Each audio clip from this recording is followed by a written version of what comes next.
Something that's so cool about cryo is that it's the one problem I found where you solve one technical problem and you get access to this enormous therapeutic benefit for the patient. You get to think about engineering, chemistry, aspects of biology, a lot of physics. You could reprogram these cells to almost any other state. You can take a skin cell, turn it into a neuron, which is way crazier in some ways than thinking I can take a skin cell and make it a younger version of itself. Can we find these combinations of factors? And then if we find them, we can turn those into medicines that leverage new technologies. Welcome to Builders, a video series from Kleiner Perkins. Each episode, Leigh, Marie, and I sit down with founders and operators building the products and tools that will define the next decade of technology. We keep it simple: fried chicken, beer, and raw, unstructured conversations with the people that we call when we're trying to figure out what's next. These are the conversations that we have behind the scenes at Kleiner Perkins, and now we're excited to share them with you.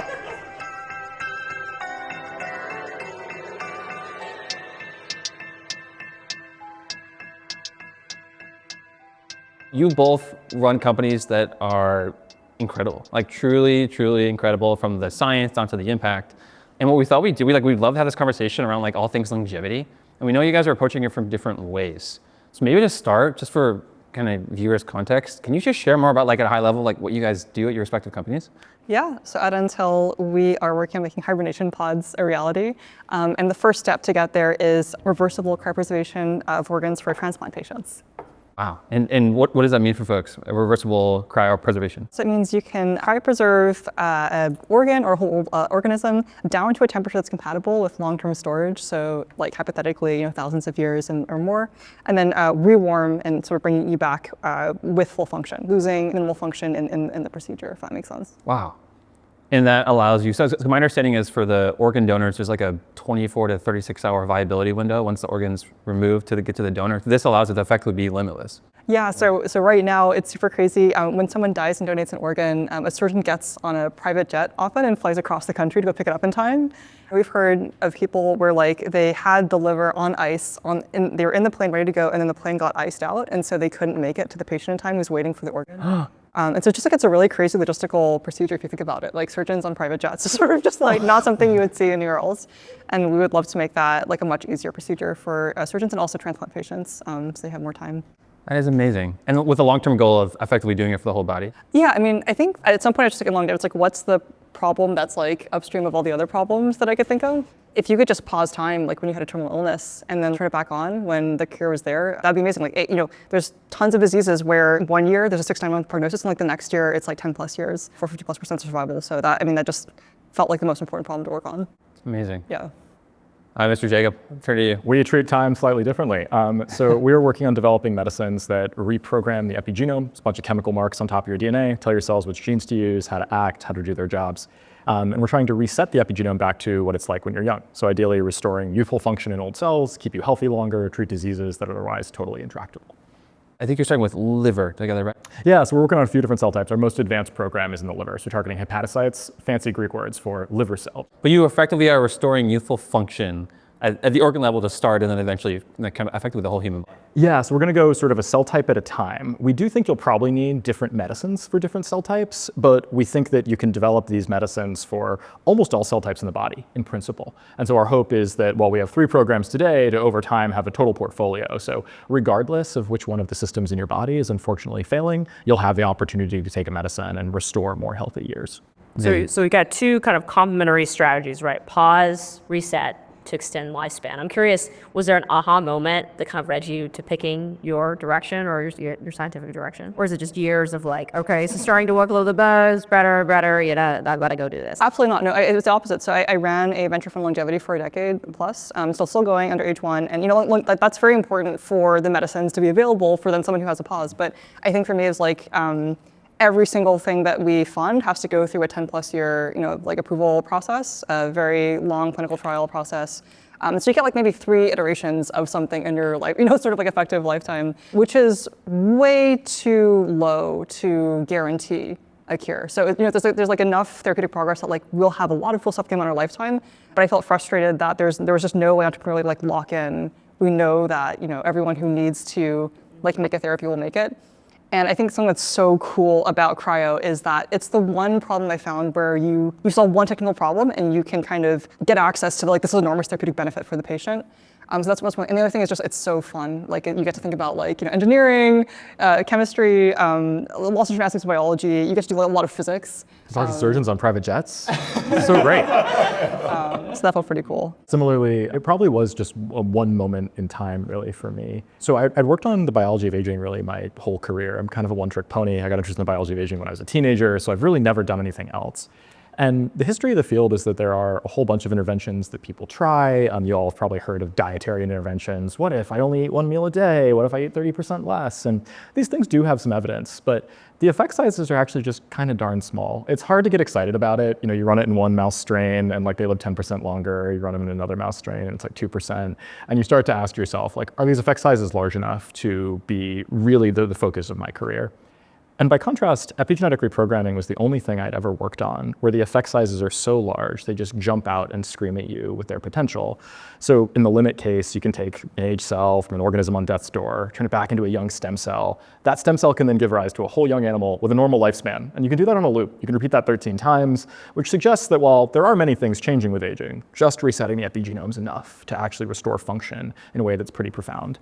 And then this notion of trying to take that same technology and rather than use it for a laboratory experiment to clone a mouse effectively, can you make a medicine from it? I started doing some work exploring these ideas. Initially, actually, I was very skeptical. Some people had suggested this might work, and I thought, I'm gonna be a young hotshot person and show that these ideas are foolish. And it was the one time in my life where I was kind of bummed initially to get really strong positive results. Oh my gosh, I made these old cells look young. And it just worked every time I did it. And would go home and couldn't get the idea out of my head, but like these could be a whole new class of medicines, and really became obsessed with it and couldn't really imagine working on anything else. Both these are like mind-boggling and cool. Can you maybe in layman's terms go through in practice, like how does it actually work? Epigenetics and then like cryo-preservation. What does epigenetic reprogramming mean? And like, how does that functioning work? And maybe what are the kind of the hurdles that people are dealing with right now? Yeah, so epigenetic reprogramming, it's a lot of syllables for like a really simple idea.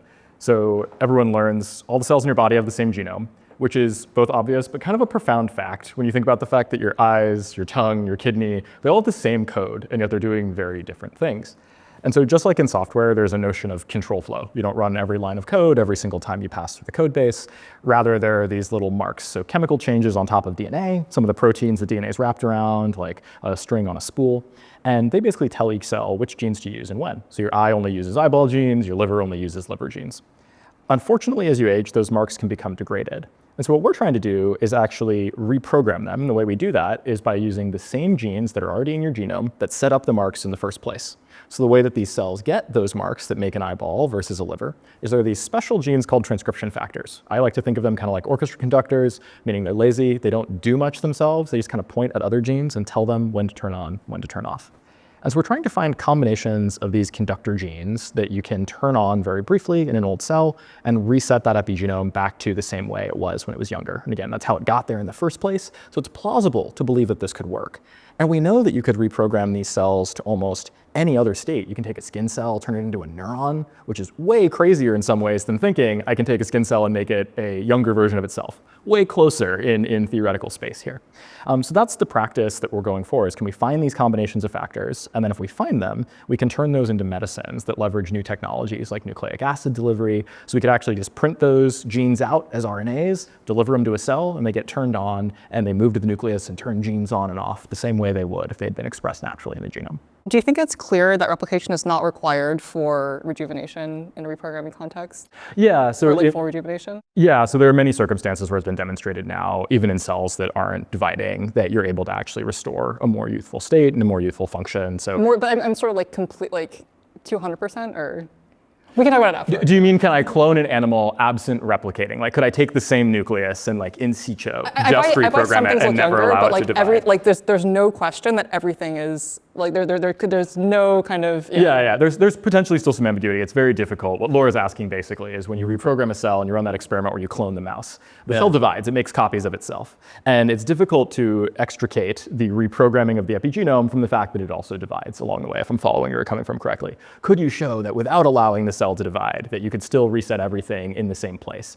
To date, I'm not aware of data suggesting that, and so I think these experiments, these existence proofs, are very directionally exciting. But at the level of like which atom has to touch which atom, I don't think we have a complete understanding today. Makes sense. Thank you. Good question. Sorry, what was that? Cryopreservation. How does it work? Like, is there a prior attempt to this? And like, how did that inform what you wanted to do at Until? One important fact is ice only forms in a very specific window. So between about 0 degrees Celsius to like minus 130 degrees Celsius is sort of the window for ice formation. And there's a couple different ways to prevent, so basically like at a high level, you want to aim for what we call glass not ice. So trying to cryopreserve a biological sample without ice formation, so that turns into like a glass. Basically all the atoms kind of stop in place and there's no crystal structure that forms and expands, which is a problem. Oh, interesting. I see. And so basically you can either try and go really quickly, so cool and rewarm super fast through that, like what we call the danger zone of ice formation, or you add chemicals that block ice formation, so either ice nucleation and extension. It's cool because you get to like trade off between those two modalities. Wow. Do we have the technology now to quickly cool down to vitrify these like organs like really fast? Or Yeah, vitrification. So you Do some research before I jumping on. There's been one study published by the Bischoff group, most recently in 2023, showing you can reversibly cryopreserve a rat kidney. So cryopreserve a rat kidney down to temperatures compatible with long-term storage, rewarm it, put it into a rat that does not have another kidney, and that rat can return to essentially normal function after a month. Yeah, and so like we and a bunch of others are working on scaling up those technologies to pig organ, which is sort of about human scale. So what does the next year have in store? So you got this big vision, these early promising proof points. Like what systems do you have to create? What types of people do you have to hire? Like I could just imagine a lot of different types of expertise being really useful here. Lots of engineers, lots of biologists. Is it usually people that have worked in longevity before, or is it a lot of people that are, kind of? No, I'd say like a large part of the team was actually just motivated by transplant patients as kind of the near-term application. Like even just in, like saving like one person who needed an organ and they died because the organ didn't get there in time, and they had to go back on the waiting list. Like that feels. A lot of people are very motivated by the near-term impact, and then I'd say like for long-term stuff, we also do some whole body hibernation work in-house. So we'll see if there's something to say about that this year. But yeah. Once you've perfused in the vitrification solutions, how do they? Oh no, you're gonna ask me questions. I'm asking you easy questions. These are known principles. How do you tend to get the vitrification solutions out? Is it are these all just perfused in and they're like on pumps, so or you perfuse in and then you just like perfuse out the same way. Perfuses in mixed with the blood? So basically you hook up like a pump that kind of perfuses in through the vasculature system. So we're super lucky to have vasculature. It's Thank God we have pipes. It's all squishies here. Yeah, be a hard problem without. But one cool thing that I realized recently is that actually nanoparticles, or like that I hadn't sort of really thought through, they can be activated. So one way that you rewarm quickly is you fill an organism with nanoparticles, and you can use an external electromagnetic field to like vibrate them. Oh, wow. But you don't actually vibrate them physically because that would be like if you were like frozen solid. And so they actually have a different method for turning like sort of that field into like thermal energy locally. It's not like actual like physical. Yeah. Oh, that's super interesting. I would have assumed you like vibrated them with ultrasound or something. So what's the energy input? Just external magnetic fields. Okay. How are they? Are they like ferrous basically? Like the particles are ferrous? That's a good question that I would ask Hunter about.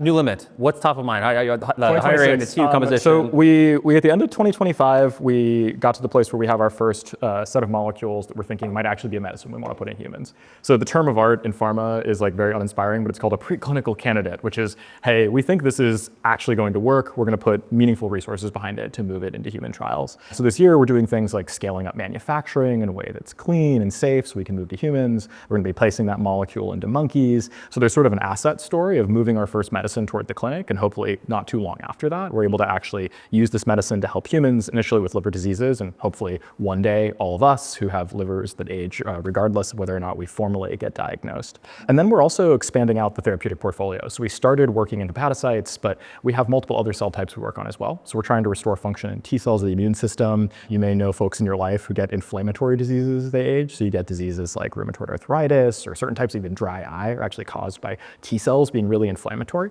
Trying to find ways to rescue that. And then our latest program, we're actually working on the tubes, the pipes, the vasculature. We unfortunately don't get to warm them with magnets. That is like so much cooler. I was gonna say metal, but like the pun's a little too on the nose. So much cooler than what we're doing there. But the vasculature can actually break down over time. And these cells are really special because they're kind of in every tissue. It's like ultimately you need these cells to form the pipes for the blood and the nutrients to get to every different tissue within your body. So initially we're focused on trying to rescue their function in the kidney, where we think you can have really dramatic benefits. If you zoom way out, it's like 1% of US GDP roughly is spent on dialysis every year, which is just like end stage. 1% of GDP? Yes, it's something like 8% of healthcare spending times like somewhere between 10 and 15% of US GDP is healthcare. So, you get to like, it's like roughly 100 bips of like US GDP is just dialysis, which is like kind of crazy. Surreal.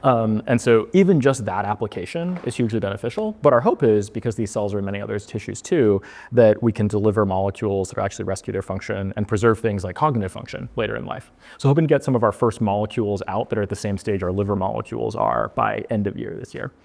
You both raised, I think, more than $100 million in your respective companies. How do you guys think about capital allocation? And what I mean by that more specifically is like, how much goes into research and discovery and like really trying to push the frontier of what we know and what's possible in longevity? Whereas maybe another piece of it's like productizing it and getting it out there and scaling it. Like, how do you guys think about that tension, or what's the general frameworks you have to think about how do you spend money internally? Do you have a pen so I can take notes on Laura's answer? It's about this every day. I think for us, we were making the decision to focus on having the best product possible until the last month that we don't have to. Yeah, we think about this a lot because there's allocation problems not even on just stage, but it's actually a 2D matrix of stage and then program. And so where do you put the resources? And then there's also a notion of how intensively do you resource something today to try and get it done faster versus how much risk are you taking on by maybe burning out some of the runway that could allow you to get 2 shots on goal rather than one if you were more conservative. Right. I wish I had a more rigorous framework for this, but the way we tend to think about this is something like a 70-30 split of trying to do things that are as close to deterministically successful as you think you have in the company, the relatively low risk bets. And then a third of things should be longer term investments. We were joking before we started recording about classes of experiments. There's this old sort of schema of there's class 1 experiments where no matter what happens, you learn something. You're taught as a grad student, this is the only type of experiment that exists. They shelter you from the other 2 for a while. Then there's class 2 experiments, which they tell you never to do. Those are only interesting one way. And then class 3 are, well, they're only interesting one way, but it's like really cool if it works. And so we try to preserve at least some fraction of the budget for those, because ultimately the sort of black swan events in a power law can actually be what drives the overall expected value. Interesting. What's one example of a black swan event for you? Yeah, I can give you just examples. These are like kind of micro examples within the work that we do. We have a process where we test as many combinations of these transcription factors for their effect on a cell's age and its function as possible. And one of the ways we do that is we actually have to build a bunch of molecules. So it starts by building unique pieces of DNA. These are called plasmids in tubes. We then make viruses that harbor those plasmids. And we used to do that kind of the old-fashioned way, which was like every transcription factor that we were testing at one point sat in its own test tube. And we test a lot of these things. So that means there's just like a lot of manual labor going into it. Now, I'm a huge fan of this idea in biology that's called pooling or multiplexing. So rather than separating experiments out in physical space, which is hard and requires lots of sophistication, you can try and just encode the logic of your experiment in base pairs and then just do this all in silico on a sequencer. I'm a better programmer than I'm an experimentalist, so I'm like preferential to this method. So we figured out a way to do all of that work in a pooled fashion. So if you just sort of like look at the numbers, per dollar we invest, we can now test roughly 5 times as many things for that molecular construction stage. Wow. And no one had done this before in the particular way that we're trying to do it. So it was very high risk at the time. It's like we could sink many dollars into this and never see a return, but it did eventually pay off. And so there's bets like that all over the company where these are technical investments that could lead to a dramatic acceleration of progress or could lead nowhere. And you have to be somewhat judicious with how many of them you're funding versus trying to push forward on the things that you think are at least closer to determinism. I'm curious, what's a hard resource allocation decision you guys have faced? I think for us it's all about like time and like basically it's sort of like how much risk to take in developing like new systems versus kind of like optimizing and iterating on like the existing system. How do you make those calls? We have a doc called halting criteria where we try and like suggest different halting criteria like in CS. Oh, I like that. I'll just say like we don't have the perfect halting criteria yet, but like Yeah. maybe you guys do and we can steal it. No, I think my Hunter, my co-founder, is brilliant, and he just kind of like kind of does the compute in a way that I don't know how to. I don't know if it's possible for him to externalize it right now, but. So I know AI has also been a big unlock for you at NewLimit. Can you maybe explain a little bit about how that has like helped speed up a lot of what you do? Absolutely. So the problem that we're tackling is not new. This notion of trying to find groups of transcription factors that can make a cell behave the way you want it to behave. But it has been like almost purely empirical up until very recently.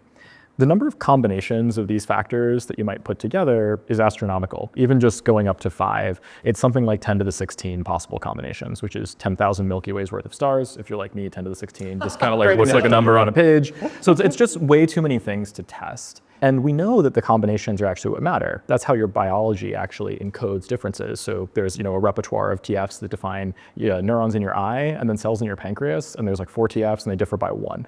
And so it really is like jazz bands, the combo is what matters. So the space is huge. How do we prioritize through those? Well, up until very recently, the way that worked is someone would go up to a whiteboard and they'd say, I'm very smart, and they'd like write down the list of genes to test. And it just turns out that as a species, humans are not good at reasoning through this. Wow. And so because we can't test everything, we got to be really smart about how to prioritize what we do.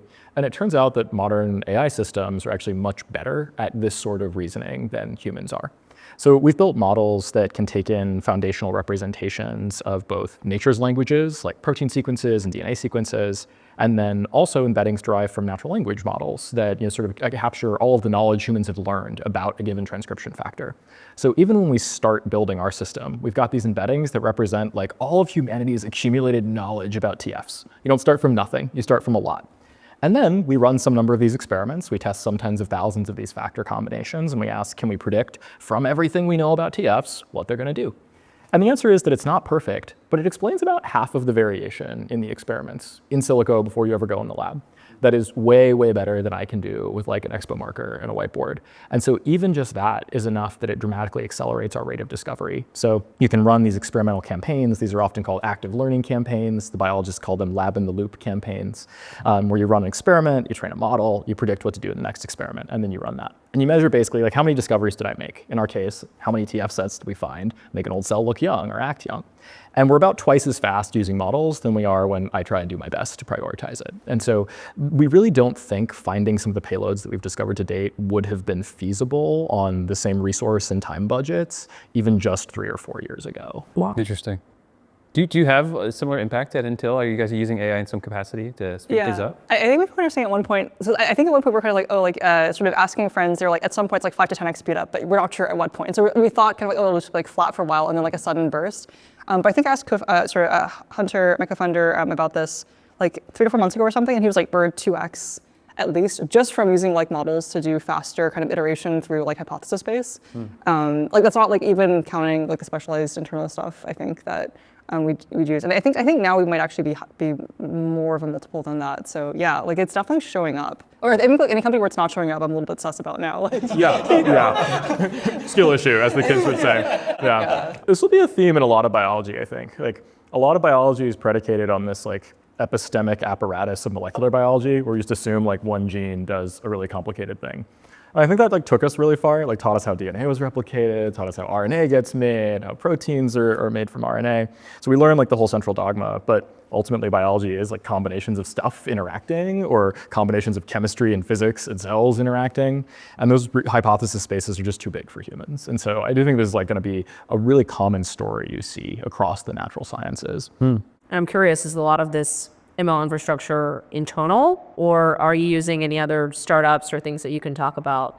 I'm just curious if there's now like this, I don't know, bench of tools that will allow more startups like the startups you're building to be feasible. I think it's equal. I think the 2x might just come from ChatGPT, but then there's additional multiple from like internal models to like speed up sort of chemical discovery and things like that. Makes sense. Yeah.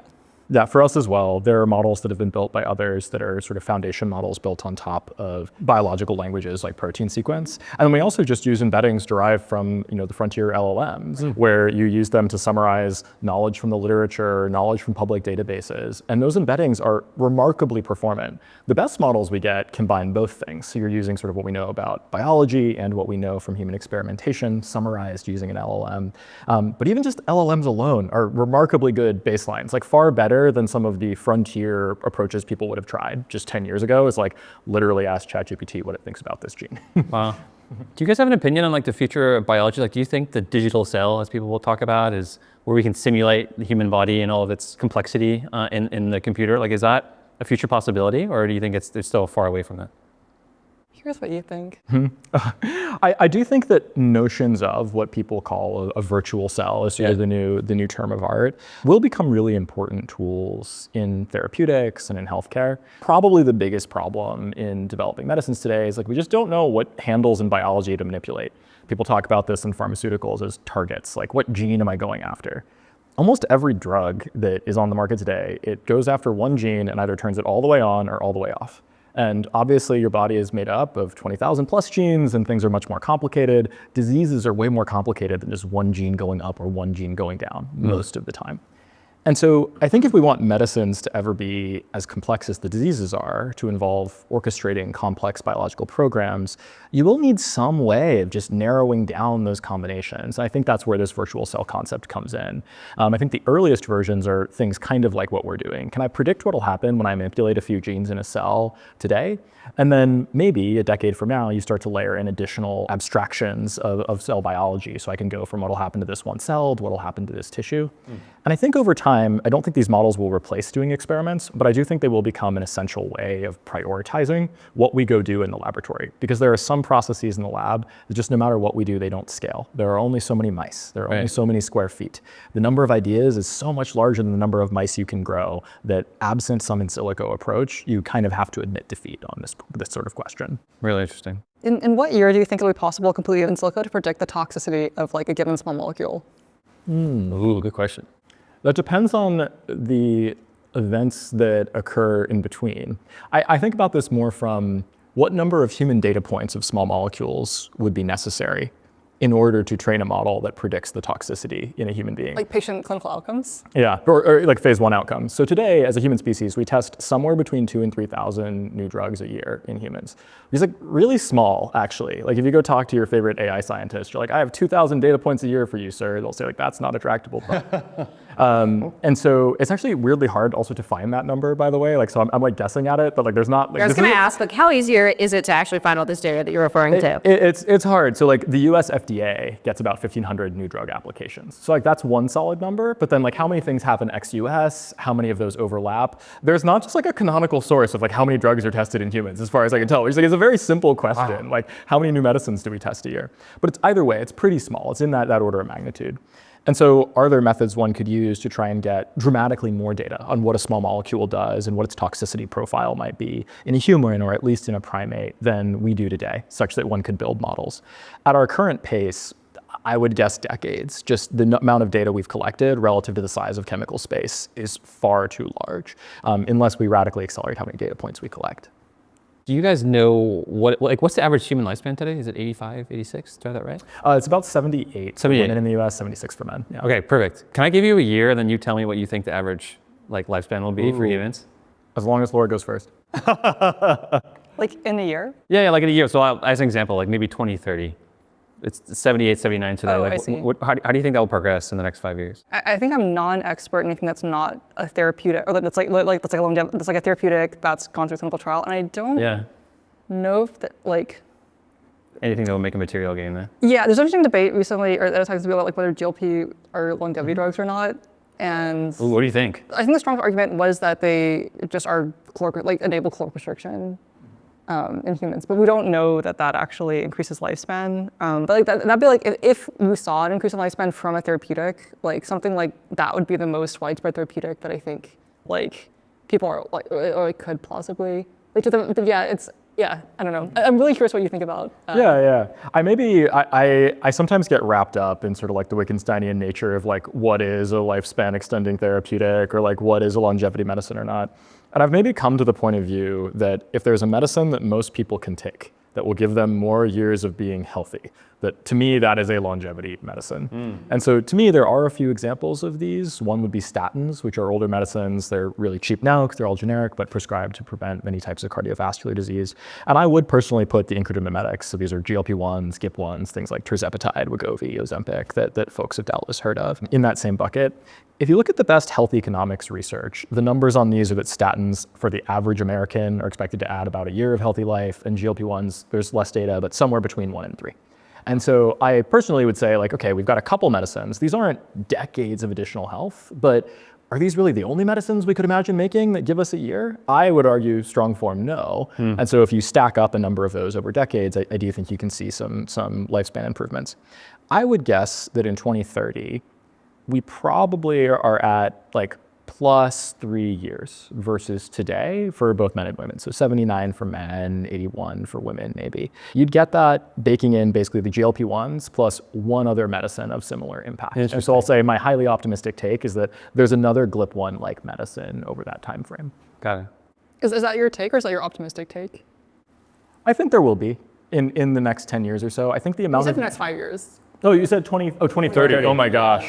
I'm like, so which old. one? No, in my, no. You know what happened is in my head, 2030 is 10 years from now. That sounds really funny name. That was like years, that's COVID 7 years optimistic. ago. Yeah, it doesn't feel like that. Yeah. In the next 5 years, it's optimistic. In the next 10 years, I would say, like, again, better odds than not. I'm not going to say it's 90% probable, Yeah, but like that's I'd take the reasonable. over rather than the under. But you don't think there's any future version of the world where like that well exceeds 100? Like we just have some breakthrough biologically that will get us there? Nope. Absent prior Actually, cryopreservation? I think cryopreservation is the one thing that would do it, but I think it's unlikely to have an improved like whole body cryopreservation product in the next.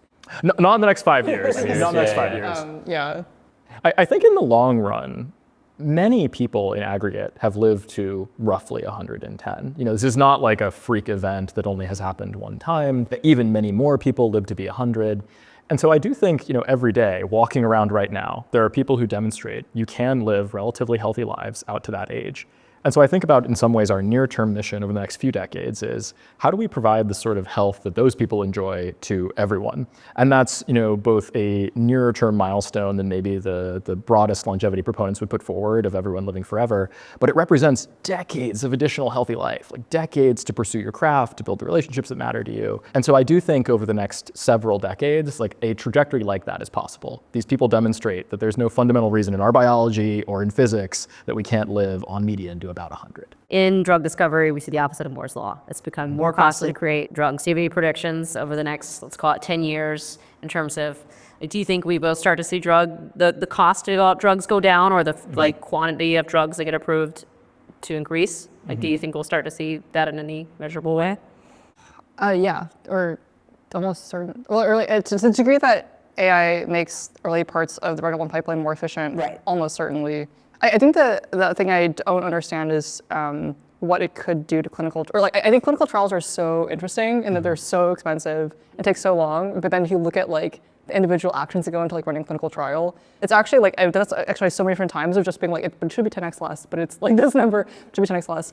But also I think there's like often like very reasons for that when you actually like go all the way down, like patients have to be provided like the best healthcare possible. But like I think like to the degree that animal can impact like clinical trial timelines and costs. Although actually you could argue that just like having like higher quality candidates, I have no idea. I'm so curious to see what happens. I'm curious for the clinical trial part of it, like where do you think ML would be most impactful? Patient recruitment is often like a large cost. So like, but I think when you get into the weeds of it, often it's just sort of like you're partnering with an external institution that you don't control, who like has a lot of like specific needs around this, and like that's not an area of expertise for me. My very optimistic take, and I'll say that most people in the industry would probably disagree with me on this, is that we will start to see the curve of what people call Eroom's law, which is literally just Moore's law backwards, is like the neologism my friend Jacob Kimmel coined. I think we'll start to see that curve back, and there's a few different reasons I have optimism there. Part of the reason we don't see a ton of new medicines approved is that we're going after just very few pieces of biology. You can find these crazy charts where they look at the number of drugs trying to target basically the same gene. So one way to think about these is like, if these medicines were both approved, they're probably kind of like the difference between store brand and brand name when you're at Walmart. Like it's like, yes, there are differences, but it's similarly, they're simple, relatively degenerate products. So we end up with fairly few medicines approved because we're going after the same targets. If we can discover new targets using AI, then potentially we get more medicines approved and it becomes more profitable on the margin to develop a medicine, so more investment goes in. I think we've already seen, I would argue, that going from having a therapeutic hypothesis, I want to target these genes, to a molecule in your hand you can drug with someone, that has already been accelerated by AI. There are certain modalities like antibodies are some of the most common drugs. They're like, I forget, 15 of the top 20 selling drugs. Today, there are many models where you can prompt the model and get, 1 in 5 of those predicted sequences that comes out is like ready to be a development candidate, ready to go into humans. So that part will get faster. And then on Laura's point, I think both the throughput of clinical trials, like how much they cost, how many you can do, and then the sort of duration of them also could be improved here. I think there's a few ways you could imagine this. One is you can recruit people faster, you can move paperwork faster on the margin, but those that I find more exciting are actually around things like, well, if we're collecting more information per patient, could we then get away with fewer patients? If rather than running a trial where I'm taking 3,000 people and the only thing I measure is whether or not they die in a given period of time, could I get to a place where by taking deeper high content measurements and using modern artificial intelligence systems to predict what those outcomes will be and what those measurements mean about their health, could I run smaller trials? So at the same number of patients, could I test more drugs? Even if the improvement rate doesn't, or the sort of rate of approval doesn't go up, do I still get more on the margin? So I think there are a whole bunch of places like this that make me personally really optimistic. Like my bull take is that there have really been like 2 revolutions in how we make therapies. There's like the recombinant DNA revolution in the 1980s, or 70s. That's when Genentech gets built, Amgen gets built, Vertex, these huge companies you see on the highway coming up from the airport in San Francisco. And then I think the next one is kind of AI, and there hasn't really been an intermediary revolution in biotech of similar magnitude. The thing that makes me relatively encouraged, wasn't GLP-1 a kind of a long-standing drug for a while? People just didn't realize the effect on weight loss. And I feel like there's got to be more of these like in distribution, like literally in medical journals or history that we can just let AI run loose on and hopefully surface some really interesting, compelling type of therapies or drugs or things like that. But obviously that's subject to the rate at which these are approved and tested and all that fun stuff too. So I know there's just a natural constraint to it. What are you most excited about in terms of the future of longevity in your respective, whether it's inside of your company's domain or just like more broadly? Because you guys are probably the leading experts here in all longevity. So I'm curious, what are you most excited about? Tall order. I mean, so many things. I think it's like the coolest decade ever to be running a deep tech company, especially in San Francisco. Like, it's just like, this is such a crazy, amazing time. Like everything is changing, like sort of things that we didn't think possible one year, possible next. I mean, I'm really excited for cryo. Obviously, I think it's just so cool. Well, one thing I'm really... How many times a day does this occur? Normally I say it and I remember the plan, but that time I didn't. One thing I'm actually, I think, really excited about is it feels like the future is becoming real or something. Like I feel like a lot of my friends feel it a lot more viscerally. And I think that makes a lot of things that were hypothetical, like the vision of like what companies can create or like what it can feel like to have, like I think we often view our current technologies as like just extrapolated out to the future. So sort of like imagine like a very cold, sterile, kind of like surgical, like version of technology, like that's kind of the sci-fi thing that you're imagining. But I think that like, I don't know, just like feeling things so much more viscerally, like I think there's just this vision of like what the technologies can feel like and look like for people that it almost feels like now we can start to think about much more creatively. And that feels really exciting to me. We never had almost like the permission to kind of be like we're actually close enough that we can start imagining the future, that like what it actually feels like and how it feels good for people. I don't know if that makes sense, but I'm really excited about that. Love that. Am I excited? It's hard to match the good vibes of the future actually maybe being pulled a little bit closer to the present. And I love this like notion of like the positive feedback loop of when you can actually dream about the future and rather than being ridiculed for it, being inspired by your friends, like actually being able to make that real faster than you would have in the alternative case. Do you find like what you guys are doing is relatively contrarian still, or like how is it received by broader Americans? Should I say? Can you talk to them about it?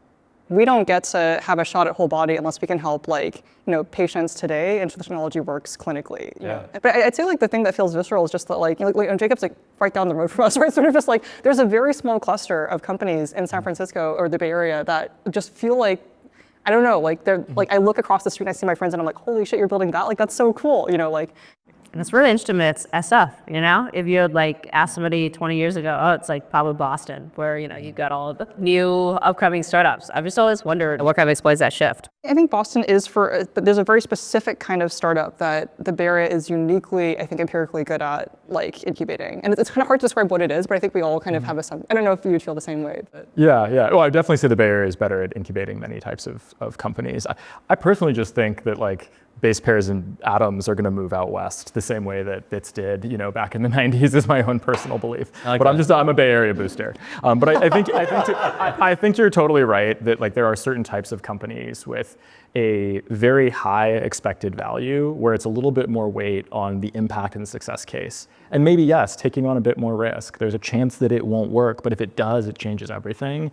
it's just very hard to find a cluster of people who reinforce you to pursue those types of ideas almost anywhere else in the world. Like, I will probably live in the city for the rest of my life because I've never been anywhere else that feels that way. So to your question, yes, it is still contrarian, but I do feel like there's like a little pocket of people in the Bay Area. And it's different even than when I moved here 10 years ago, where you talk to someone about like, hey, I want to build a company that's going to go make medicines for aging. And they'd be like, are you sure you don't want to build an app on your phone that allows me to order something using the GPS receiver? And that was what folks would retort to you. So I do feel like there is this sort of positive feedback loop that's been created. And I don't know, maybe it's just the story of like the Bay Area more broadly. Like, why did we end up being the source of all semiconductors? Why did we end up being the global center of gravity for the internet? Yeah. And once it gets nucleated, it just kind of keeps propagating. So yes, I'm very excited for that. I'm also excited, like in our field, to answer your original question, I'm excited just to get to the point where some of the first medicines that were designed with common mechanisms of aging in mind will actually start to see humans. Like, I think the end of this year, we will have some of the data that will enable us at least to make a decision. Like, do we want to take this into human patients or not? And I don't think that's ever been true in history before. And so that's kind of a profound time to realize that there's this latent factor of the natural sciences, the degradation of our own bodies, that no one's ever been able to get a handle on. I'm not going to say we have the answer, but we're at least at the point where we can start to run the experiment and evaluate, like, can we get to that positive outcome? And to me, that's really inspiring. Like, there's a whole bunch of stuff that happens in the interstitium that's difficult and annoying sometimes, but that long-term vision is what keeps me inspired. Love that. Do you think in 10 years we'll genetically engineer kids? Like, do you think, like, if parents had the choice to be like, hey, I just want my kids to be healthy, tall, I don't know how far it goes playing God, but like, do you think that's the reality? I do think for certain types of rare diseases, we will see editing be not common, but it won't be a freak one-off event from a vanished Chinese professor. I think it's something that tens of families might have done. All right. How about sleep? Do you think there's a pill we can take to improve our sleep, or maybe this genetic variant that we all take that potentially could kill us? Like, you think that will be a future in 10 years, that we will optimize our sleep? One thing a friend pointed out that I thought was really interesting was he was like, I'm just so much more skeptical about all of biotech when I think about the fact that we haven't solved jet lag. That's such a good point. That's such a great point. I think solving jet lag seems more plausible than solving like all sleep problems. I hope we do that in the next decade. Yeah. I'd +1 that. Are there any longevity things besides, like the 80-20 of eat healthy move that you do or you think about doing? I know some people that'll kind of look at what Brian Johnson is doing and take pieces of it and then just implement it in their own lives. But any beliefs or things that you do? I think at this point, I'm expert on longevity therapeutics. I can tell you about the therapeutic, but I likewise don't have any like specific lifestyle interventions. I don't think they're all like totally bunk though. Like if someone told me like you have to go do 2 things differently in your own healthcare, like what would that be? I think there's a reasonable case to be made that longitudinal MRI and getting imaged regularly could have a lot of benefits in a way that hasn't actually been tried rigorously yet. There are these studies where they find more problems and lead to more ineffective biopsies. Those are all off a single MRI. If you just take 2 over some period of time, you can figure out if it's a growing mass. Like, this is not rocket science. So I do think some of the work people are doing on sort of more passive long-term imaging as part of healthcare, it would be something I might subscribe to. I think it would be, there are certain interventions you could do if I were much older. Like, I think the data on rapamycin's not terrible. It's not amazing. Like, it's not a cure for aging, but it's not terrible. And I might consider taking a low dose of rapa. There are clinical trials showing it prevents you from getting the flu when you're older. Like, I think there are reasonable things like this that people are playing around with. Yeah, I've been pressuring my parents and my husband's parents to take creatine because I have seen a lot of data with that and neurodegenerative diseases. But I don't know.